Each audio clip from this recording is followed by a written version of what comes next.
Hello guys, tally with tax, why this course?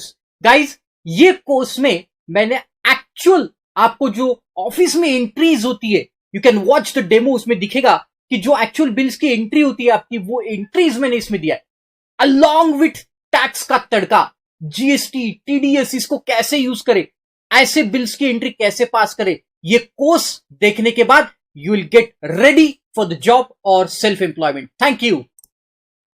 Then, clarification on various doubt related to the treatment of sales promotion scheme under GST. Sales promotion schemes रहते हैं, जैसे मैं बताता हूं आपको क्या है ये सेल्स प्रमोशन स्कीम्स में होता क्या है, पहले वो समझ। फ्री सैंपल्स आप जनरली वो देखे होंगे, टाई वाई लगा के आते, एमआर है ना, मेडिकल रिप्रेजेंटेटिव, डॉक्टर के पास में आपने बहुत ज्यादा देखे होंगे, राइट? टाई बूट सूट पहन के आते। मैं जनरली कभी टाई नहीं पहनता, मेरा ऐसा मानना है, इंडिविजुअल मानना है, ये मेरी इंडिविजुअल सोच है कि टाई अगर मैं पहनूं, मतलब पहनने से यहां से ब्लड सप्लाई ऊपर नहीं जाता, और ऊपर नहीं गया तो हमें तो, मुझे तो यही का काम है, या हम लोगों को यही का काम है, यहां अगर ब्लड सप्लाई नहीं गया तो लफड़ा हो जाएगा ना। तो इसलिए मैं टाई कभी नहीं पहनता, लेकिन ये मेरा इंडिविजुअल मानना है, ओके? एनीवेज, जोक्स अपार्ट, हाँ, तो ये जो एमआर लोग रहते, ये लोग डॉक्टर्स को फ्री सैंपल्स देते या फार्मास्यूटिकल्स वालों को free samples.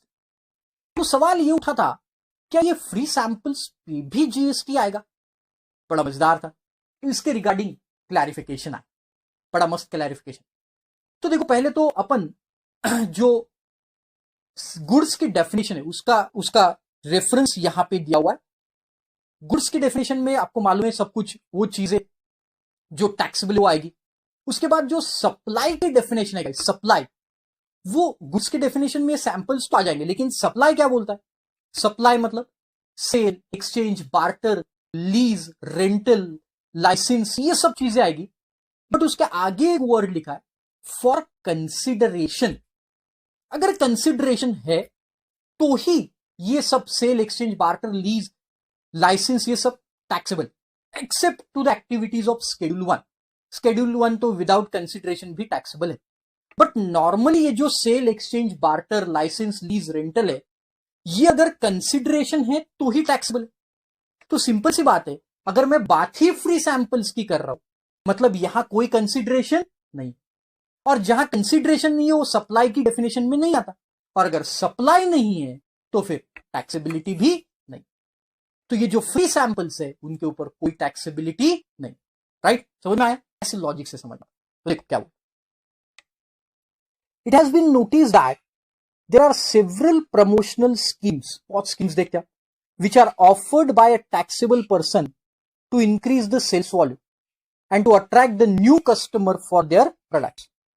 Taxability of those two such schemes are clarified as under. तो देखो, free samples and gifts कैसे clarify किया? देखो, it is common practice among the certain sections of the trade and industry, such as pharmaceutical companies, which are often provide drug samples to stockists, dealer, medical practitioner, etc. without charging the consideration. तो without charging any consideration ये सब stockist वगैरह को provide कर। Supply की definition देखो, as per section 7(1)(a), the expression supply includes all the forms of supply of goods or services, or both, such as sale, transfer, barter, exchange, lease, rental, license, disposal, agreed to be made for a consideration. ये सब किसके लिए होना चाहिए बेटा? Consideration से होना चाहिए, by a person in the course of furtherance of business. तो दो चीजें इंपॉर्टेंट है, in the course of furtherance of business and for consider. हाँ, अगर वो शेड्यूल 1 में फंस रहा है आइटम तो फिर ओके, विदाउट कंसिडरेशन भी चलेगा, बट अगर शेड्यूल 1 में नहीं है तो फिर कंसिडरेशन जरूरी है, तो ही हम इसे सप्लाई मान। आगे देखो, देयरफॉर गुड्स और सर्विसेज और both which are supplied free of cost, that is without consideration, shall not be treated as supply under GST except these are mentioned for the activities in schedule 1. जब तक वो schedule 1 में नहीं आएगा तब तक हम उसे सप्लाई नहीं बोलेंगे, और सप्लाई नहीं बोलेंगे तो फिर उसके ऊपर जीएसटी भी नहीं। Okay, simple. चल गाइज, मैं आपको बता दूं कि ये सब जो अमेंडमेंट्स है बहुत इंपॉर्टेंट है। आप खुद पास होने की ना सोचे, आप आपके फ्रेंड्स को भी ये वीडियो को शेयर करो, जितना ज्यादा हो सके उतना ज्यादा शेयर करो ताकि सब लोग इसका बेनिफिट ले पाए। ओके, नोट्स और ये सब चीजों के लिए मैंने बोला आपको नीचे दिए नंबर पे आप कॉल करके पूछ सकते। ओके, चल ग्रेट। नेक्स्ट, मोर एवर ये अमेंडमेंट की मैंने एक सीरीज बनाई है ताकि एक साथ मैं पूरे अमेंडमेंट आपको पढ़ा दूंगा तो आपको बहुत कम्बरसम लगे, तो छोटे छोटे पार्ट में दिया है। मैं आपका हमेशा ख्याल रखता हूं क्योंकि मुझे मालूम है कि 30-40 मिनट्स के ऊपर कॉन्सेंट्रेशन नहीं हो पाता। This is one way communication, यहां पे सिर्फ मैं बोल रहा हूं तो आप लोगों का कॉन्सेंट्रेशन 30-40 मिनट से ऊपर नहीं रहता। बहुत सारे लोग मतलब बहुत सारे वीडियोस देखे 2-2 घंटे के 3-3 घंटे के रहते, हमारा कॉन्सेंट्रेशन नहीं लग पाता और फिर at the end of time हमको ऐसा लगता है कि हमने क्या पढ़ा वो याद ही नहीं। इसलिए मैं जनरली छोटे छोटे वीडियो बनाता हूं ताकि आप लोग इसका बेनिफिट उठा सकें। Okay, next, by one get one free offer. Yes, ये तो बहुत बार देखा हमने और ये ढूंढते ही रहते, by one get one free.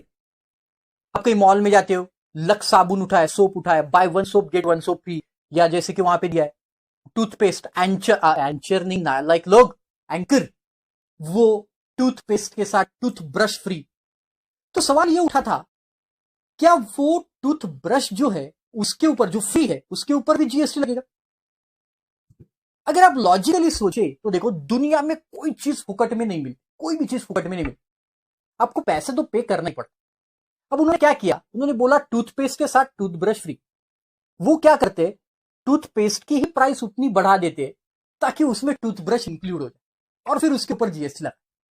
Right, so guys, हमें यह मालूम है जिसका कंसिडरेशन नहीं आता, कंसिडरेशन उसके ऊपर जीएसटी नहीं लगता except that item falls under schedule 1। तो ऊपर मोटा मोटी देखा जाए तो टूथब्रश पे कोई जीएसटी नहीं, but we can treat this item as composite और मिक्स सप्लाई, सेक्शन 8 याद है आपको, और वो सेक्शन 8 की तहत अब हम इसकी टैक्सेबिलिटी करें। तो देखो, by one get one free क्या बोलता है। Sometimes companies announces the offer like buy one get one free. For example, buy one soap get one soap free, get one toothbrush free along with toothpaste. ऐसे offers देखे, right? As per section 7(1)(a), the goods or services which are supplied free of cost, that is without consideration, shall not be treated as supply except these are mentioned in schedule 1. अब देखो, मैंने जो बोला था ये price इसी में include रहते। It may appear at a first glance that in case of offer like buy one get one free, one item is being supplied free of cost without consideration. In fact, it is not individual supply of free of goods, but the case of two or more individual supplies at a single price. Individual supply नहीं है, दो supplies single price में दे रहे। Charge for entire supply, it can be best treated as supplying of two goods at one price. We can say that दो goods एक ही price में supply हो रहे। Hence, देखो, taxability of such a supply will depend whether the supply is composite or mixed, and the rate of tax shall be determined as per section 8.